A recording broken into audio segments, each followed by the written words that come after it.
ప్రేమించుకున్న ప్రతి ఒక్కరికి మ్యారేజ్ ఎందుకు అవ్వట్లేదు ఎప్పుడైనా ఆలోచించారా?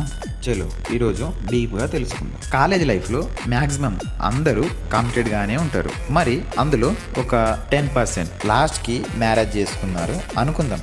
జస్ట్ అనుకుందాం అంతే. మరి మిగతా 90%లో ఒక 20% ఆ ఇంట్లో ఒప్పుకోకో ఏదో ఒక ఇష్యూ వచ్చి అప్పుడే కాలేజ్ లైఫ్లోనే ఎండ్ అయింది అనుకుందాం. జస్ట్ అనుకుందాం అంతే. మరి మిగతా 70% ఏమవుతున్నారు, ఏడిపోతున్నారు? దీన్నే పద్ధతిగా డీలింగ్ అంటారు. ఏమంటారు? డీలింగ్. మనందరికి తెలుసు, టీనేజ్లు ఉన్నప్పుడు అట్రాక్ట్ అవుతాం, ఫీలింగ్స్ వస్తాయని. అయినా సరే ఈ లవ్ అనే పేరుతో, ఈ లవ్ అనే ముసుగుతో డీలింగ్ చేసుకుంటారు. ఎలా అంటే, మనకు ఓకే అయితేనే మ్యారేజ్ చేసుకుందాం, మా ఇంట్లో ఒప్పుకుంటేనే మ్యారేజ్ చేసుకుందాం, అప్పటి వరకు రిలేషన్షిప్లో ఉందాం, ఎంజాయ్ చేద్దాం. మరి వీళ్ళకి మ్యారేజ్ అవుతుందా అంటే ఇంకెక్కడికైనా అవుతుంది మ్యారేజ్. ఈ గ్యాప్లో అన్నీ చేసేస్తారు. ఆ తర్వాత నీ దారి నీది, నా దారి నాది.